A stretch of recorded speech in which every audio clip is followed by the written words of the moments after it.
You hate your life. You feel like you're currently living the true definition of a terrible life. You're consistently feeling low. Maybe you lost a loved one recently. You're consistently broke. You're always failing exams. Your workmates hate you. Your family feels broken. You can't keep a friend. Your addiction is killing you and you can't stop it. You feel useless. In summary, your life sucks. Forget about all this now. What you need is a comeback. And in today's video, if you stick around right through to the very end, I'm going to teach you just how to do a comeback, because I personally have done it before in my life. And trust me, it always works. First, it's very important that you have realized that there is a problem. It's very important, just due to the fact that you're watching this video, you have identified that you have a problem. And this problem is that your life sucks. You're at a point where you don't want to be in your life. I mean, most people will not recognize this. A lot of people will identify it, but they'll go on to blame others. I mean, they'll go on to blame others about everything that's happening in their lives. They'll blame their parents for being the reason as to why they are broke. Why didn't their parents work too much, so they ended up poor? They blame the loved one who has died for being the reason they are sad. I mean, if this person hadn't died, they wouldn't be sad, they wouldn't be depressed. They'll blame each and everyone apart from themselves. They'll blame their partner for the broken relationship in the family. They'll blame their kids for being drug addicts, and so they are breaking down their family. If you don't recognize that you have a problem and you are part of the problem, then you're very far away from finding a solution. But if you identify that the repercussions of you not solving this problem are going to directly affect you, I mean, if you're consistently depressed because you lost a loved one, maybe because you lost a mother, then you're not going to be offering the very best to your family. You're not going to be offering the very best to your children because you're depressed, you're not happy, you're not smiling with them. Then it's you going to be suffering that. If you can't notice that if you don't change your financial situation, then your family is going to be broke. You're going to be broke and you're going to suffer throughout the world because you won't even be able to seek medical care. Then you're going to be in a very bad place. You have to realize that it affects you directly.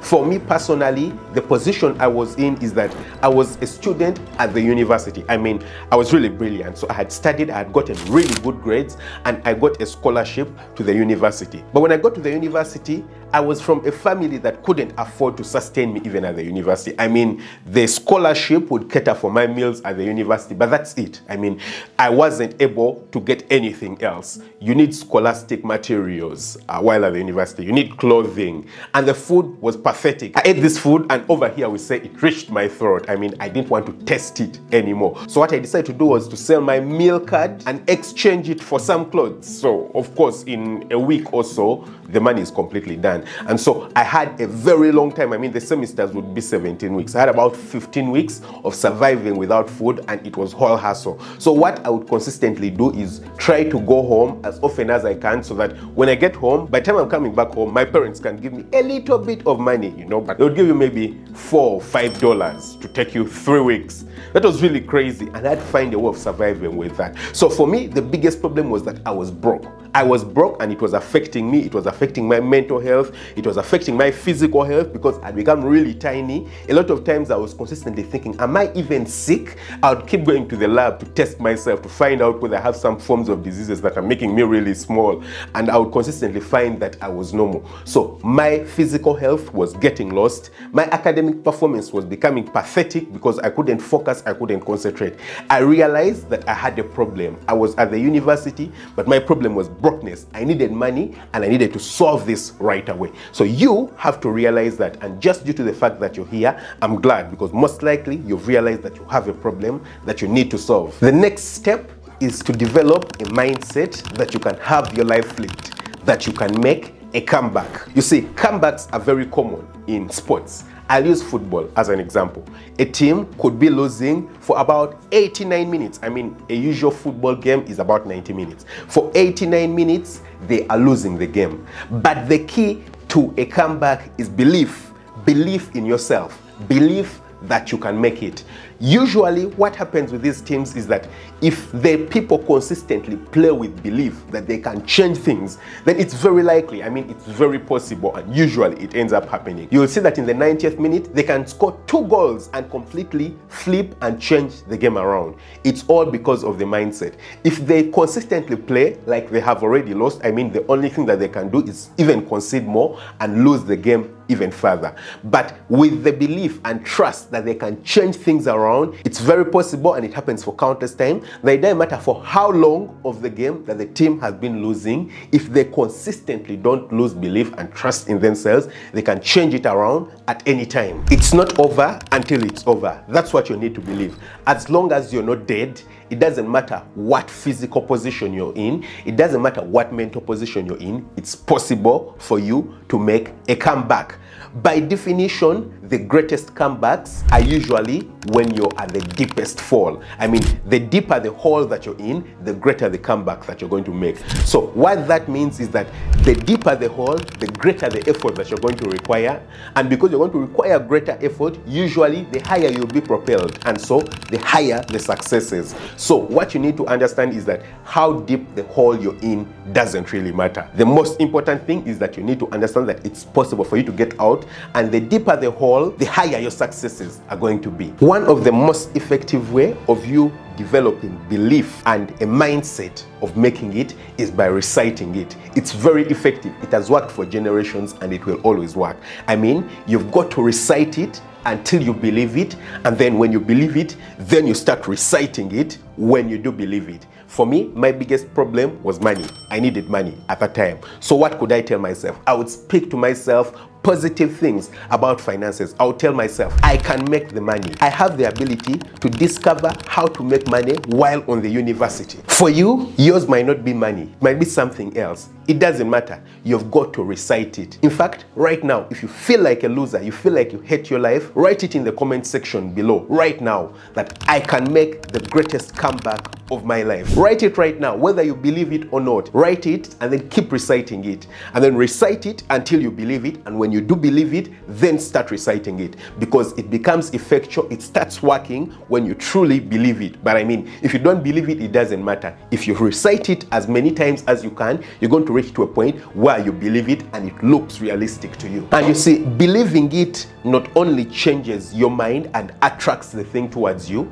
but it gives you the strength and the ability to carry out the actionable steps that you require in order for you to accomplish the things that you want. Because in the end, you're going to have to do particular things to get the results, the things that we're going to talk about a little bit later on. But for you to get the motivation and the desire and the drive to do these things, you've got to get a positive mindset. If you don't have a positive mindset, you won't have the drive to push through them. So that's why it's really important that your mindset is changed, that you do believe it. And then the next thing is to create goals. You see, it's very important that you create goals. You've got to define what a comeback would look like for you. What is a comeback in your life? If, for example, for you, you're having terrible grades in school, a comeback would be getting good grades and enjoying school again. If you're consistently broke, then a comeback for you would be financial freedom and a consistent source of money. If you have a terrible and broken family, then for you a comeback would be a family that's united, a family that's smiling, that loves to work together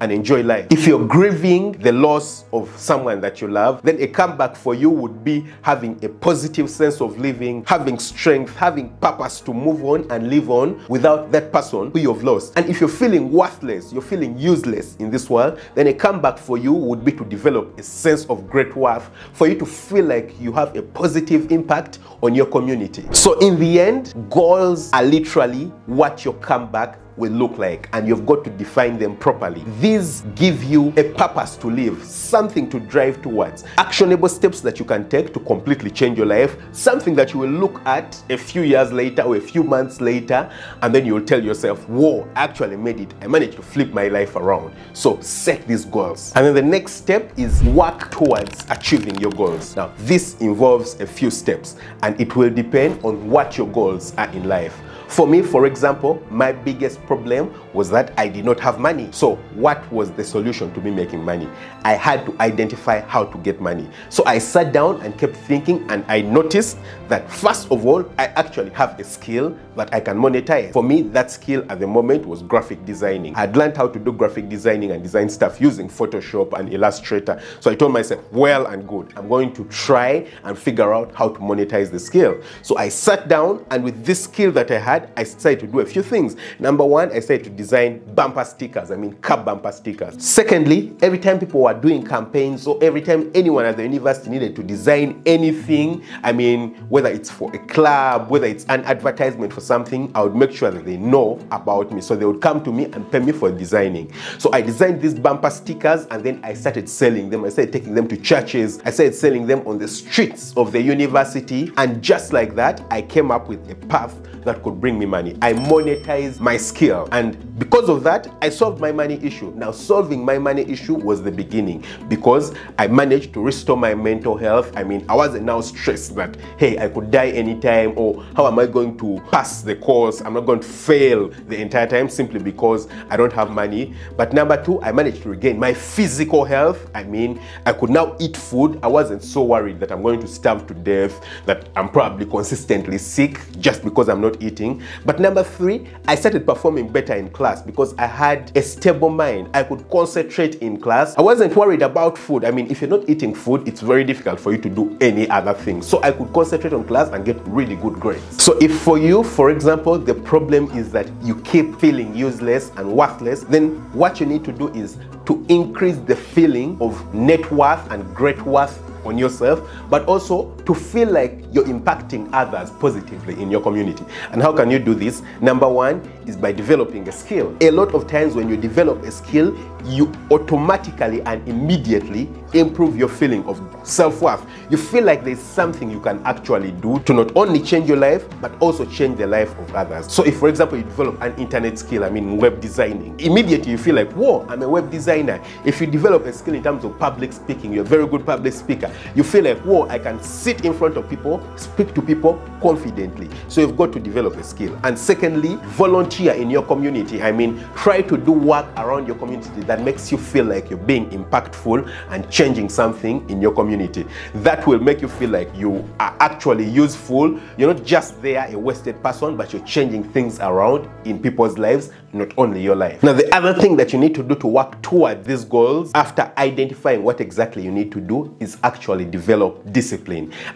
Discipline is the key thing. It's the fundamental thing in order for you to accomplish any of these things. For me personally, at the time when I decided to change things about my life, for example, I decided that I'm going to learn Spanish. How did I actually manage to learn Spanish? By discipline. First thing every morning, I would get out my computer, get out my phone, get to YouTube, get out the PDF book that I've been reading, and then start learning as much as possible, as early as I can in the morning. At the end of the day, maybe after 2 hours, I would have that sorted. And for me, at that time, if I had learned something, if I had done 2 hours of the Spanish class a day, I would feel like my life is accomplished and I'm moving towards something. So just imagine a life where each and every day of your life you accomplish something.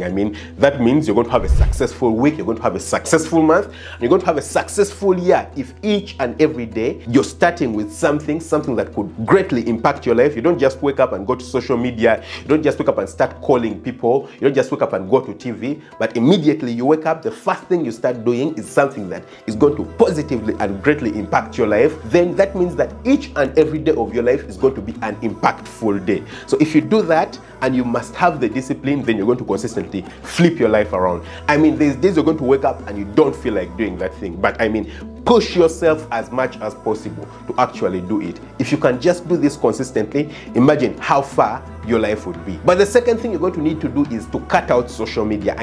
Completely cut out social media. Now, it might be quite difficult for some people because you have to use social media for work, but that's okay. If you have to use social media for work and you're disciplined enough to not utilize social media to just waste your life and waste your time, then it's okay. But if you know it, and you know it that social media is a problem for you, you open it up, especially the short form contents of social media. You know, you're on TikTok, you're doing Instagram reels, you're scrolling on Twitter, just reading everything. I mean, just cut it out, throw it away. You're not going to die. A lot of people actually live without it. A lot of people have been addicted to it and left it. You're not going to be the very first one, and you're not going to die. Just forget about it, chill it. The thing with social media is that it gives you short-term excitement for things that are not valuable to you at all. Yeah, you feel accomplished. I mean, you get up and you're scrolling through these things, you know, you're getting this instant gratification, this dopamine, which is making you feel excited and happy, but in all reality, you're completely adding nothing to your life. And what that creates is that the things that actually are valuable, the things that can impact your life, stop feeling useful to you in your life. So what you need to do is cut it out and then replace it with real-time accomplishment, real important, real-life accomplishments. I mean, for me, for example, every morning I would wake up and I get done and I feel like, whoa, today I've learned a new tense in Spanish. I would feel excited. Now, that's great dopamine because it's something that's important to me, but it has also added a lot of value to my life. I mean, I've changed a lot about my life by learning something. So that's the kind of dopamine you need. You need to make sure that you get excitement and fulfillment from things that are actually changing your life and not just social media. So throw that social media away. Now, the next step is you must create an environment that facilitates comebacks. I mean, you've done all the steps, you're doing all these things that are enabling you to come back. I mean, already you're on your way to come back. But if you don't create an environment that consistently facilitates comebacks, then you're going to drop back, you're going to regress, you're going to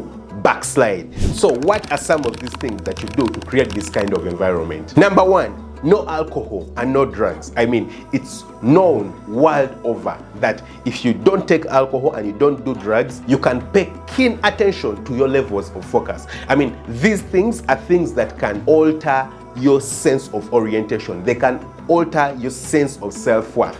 If you consistently do them, it's very easy for you to drop back because it's very easy for you to lose where you are. I mean, your calibration completely goes off, and because of that, it can be quite easy for you to drop back. Maybe it's social media, maybe it's getting back to the point where you feel useless again because maybe you were drunk and you did something, and just like that, you now feel useless and worthless and you drop back into the same pit. So no alcohol, no drugs. I mean, you could say that, well, I can take small amounts. I'm used to taking small amounts. No, completely nothing. You'll see a change in your life if you take it down to completely zero. Second, read and get inspired by those who have made it. I mean, there's a lot of people who share positive news, positive information, success stories on the internet, whether it is YouTube, whether it is books. I mean, you'll find a lot of people who share books about positivity, about building their lives, about changing their lives for $10, $20. I mean, imagine someone sharing their entire life story, one that's positive, one that can bring a lot of change in your life for just $20. That's crazy. I mean, I feel like that's a steal. Yeah, you're learning so much from someone for just $20. I mean, those are sacrifices that I'm willing to make, and you should be willing to make them too,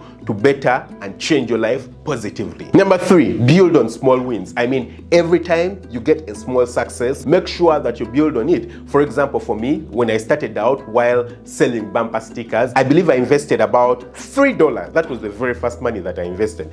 And when I invested $3, I think I got back $5. So I made a profit of about $2 on the $3. It could have been more. I honestly don't remember the figures. It certainly, I believe, was more, but I made a profit. And for me, that was a huge win. So I just went back and reinvested all the $5 into the business. And just like that, I started making money. I reached a point where I could make $30 in profit a day. That was building on small wins. I could have told myself, well, $2 in terms of profit, that's nothing. No, build on the small wins. So if you wake up in the morning and your family has been broken, you know, you guys have been arguing each and every day, but this morning you wake up and your kid is smiling at you and hugging you, build on that win. Don't be like, whoa, my kid hugging me, this is something really small, I still have issues with my wife. No, build on the small wins and let them be the motivator for you to get to the top. Number four, cut out negativity. I mean, negativity comes in all forms of ways.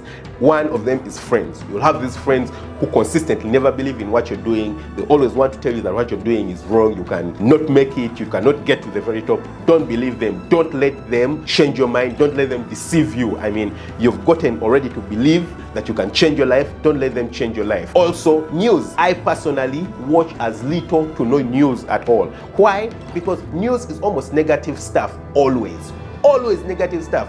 good news for some reason is never reported. People don't love to report good news because it doesn't draw attention. So it's always bad news. It's always about a war. It's always about someone who has committed murder. It's always about the financial situation that's changing the world and everything is getting into turmoil. That's what people want to see, because for some reason it makes them feel like, whoa, my life is not so bad. You know, I thought my life was really terrible. It's not as bad as I think, because I think there's worse things out there. No, it's not about the worst things. It's about you making your life better and doing actionable things to change your life. So stop watching news or minimize it to as little as you can. If you can stop, that's better. I mean, there's a lot of people who don't watch news and they haven't died. If you stop watching news, you won't die. Stop taking in the negative news. And number 3, stop social media. We've already talked about this. The thing with social media is that it's the opposite side. Usually it's not about the bad news, but it's about positivity that's exaggerated. A lot of times you just go on social media, you'll see people, you know, with really nice cars, dressed really nicely, they are put on awesome makeup, but in reality, that's not their real lives. I mean, they're just showing you flashes. A lot of times, actually organized flashes.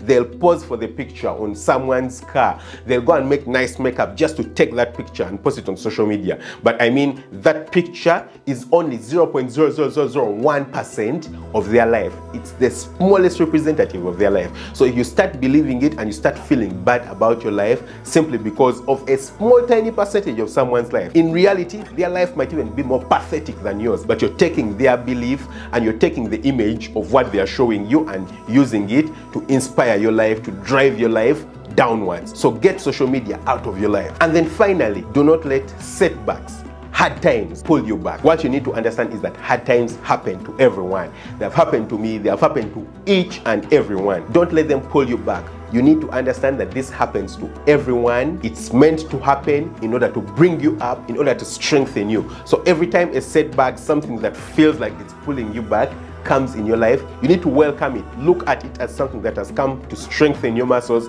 something that has come here to give you something to step up on and propel you to the very top. I mean, don't forget that usually the biggest comebacks come after the greatest downfalls. So don't ever forget that. And also, I've shared a video about how you can completely flip your financial life around in just 6 months. Trust me, it's possible. 100% possible. I'll leave a link to that video right here, so check it out. Don't forget to hit the subscribe button, smash the notification bell. That way you never miss out on any of my uploads. Catch you very soon. Lots of love.